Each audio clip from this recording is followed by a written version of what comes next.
Sampler.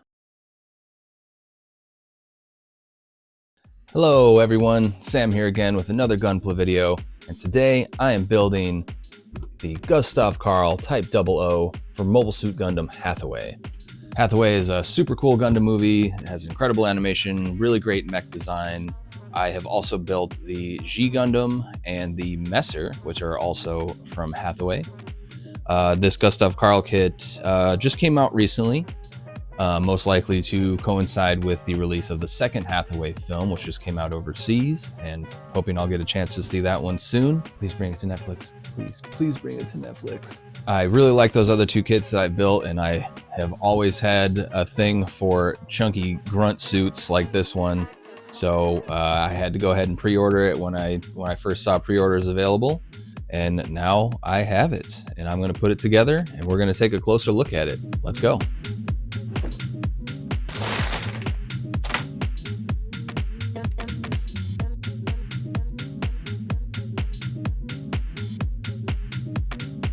And here it is in all its glory, the HG1-144 Gustav Karl Type-00. This thing is awesome.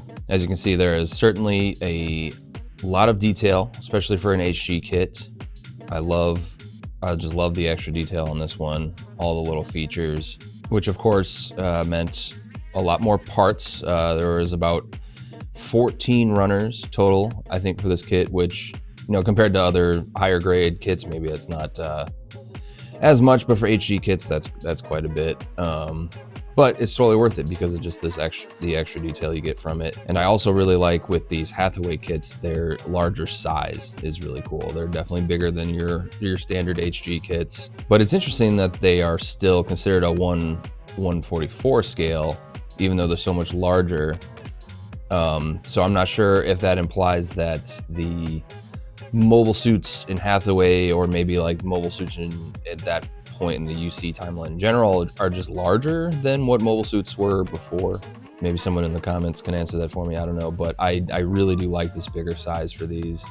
It highlights the details on them a lot more and just gives them a lot more presence when they're, you know, on a shelf amongst your collection and stuff like that. I really like this color of it too. I guess it's a little controversial. I guess it's maybe not everyone's cup of tea, but I think it looks really cool and it makes it stand out a bit on a shelf next to your other kits.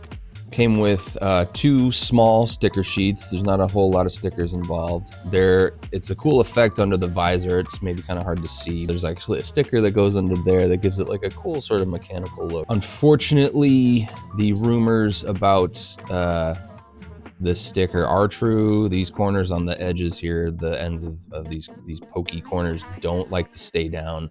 They do tend to pop up off the edge of this shield. I had heard that before getting it, and when I first put the sticker on and it was all staying in place, I was like, nah, what are they talking about? It's just fine. But I looked at it a little while later, and sure enough, they had popped up. So that is something to be aware of.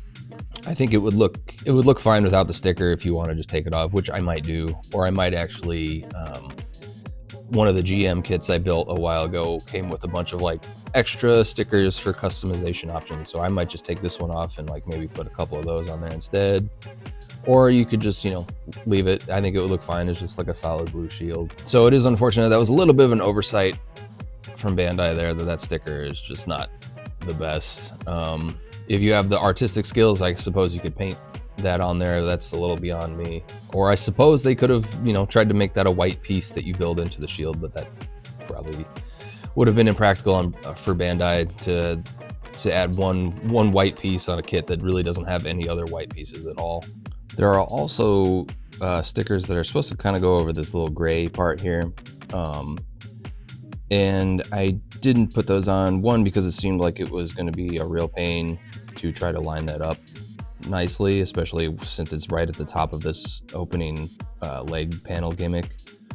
So I left it out because of that, but also because I just kind of think it looks cooler with the exposed gray. Like, it's just a nice extra contrast of color, and just kind of gives it a more mechanical look in general. So if you think that looks good, you can just omit those stickers, and I actually think the kit looks better without it anyways. So comes with the beam rifle and a bazooka, and it's beam saber, obviously. And what's cool is there's this little thing on the back here that you can attach the bazooka and the beam rifle to. So it kind of solves the problem of if you aren't sure if you want to pose it with the rifle or the bazooka, you can pose it with both by having one or the other on the back there.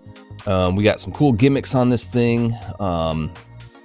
This little flap here opens up and it reveals its little like arm missile launcher thing, so you can display it with that, which is cool.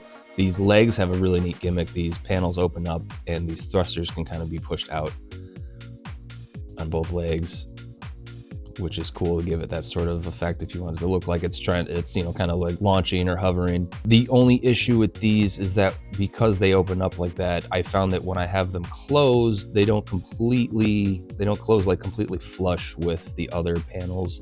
Leaves like a little bit of a gap, which, you know, I think is just a result of the fact that it is a movable gimmick, and so it's tough to get it to close completely tightly.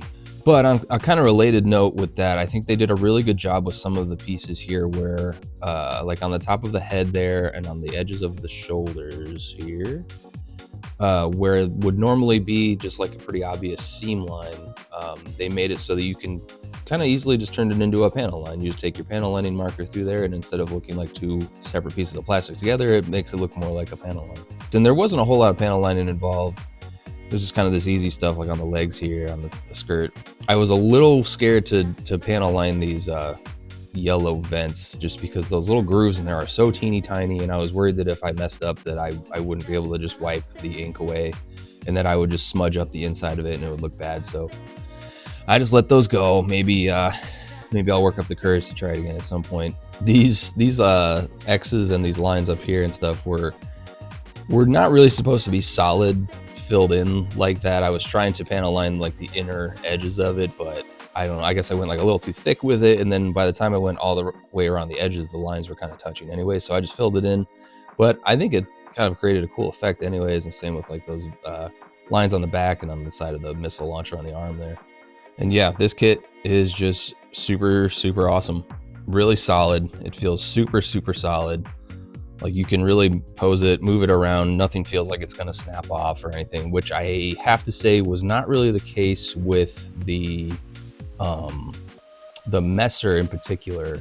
Has a lot of parts on it, especially like the thrusters on the back and the skirt pieces that feel like, and they do sometimes just pop right off. Like you try to pose it and that stuff just pops off. So this thing is just a solid, nice kit. You can really like move the limbs and stuff around, and they really just hold themselves in place. Like nothing feels like it's just like dangling around, or like you move the arm up and it stays, right? And when I put it on the stand, I was putting it in a bunch of different positions, different poses, and it would stay put just fine. And yeah, overall, this is just really cool. Looks great with the other Hathaway kits. It looks great on its own in general, but it's cool to have it with the other Hathaway kits and kind of keep that collection going. This kit gets a big, big thumbs up from me. All right, and that's the Gustav Karl Type-00 HG-1-144 kit. I would definitely recommend picking up this kit if you like the Hathaway suit designs, if you like HG kits, if you like grunt kits. This is one of the best I've built, I think. So definitely go grab it if it looks like a cool kit to you. And on that note, that wraps up the video. Hope you guys enjoyed it. Please like, subscribe, leave a comment, and I will see you on the next one. Keep building. Peace.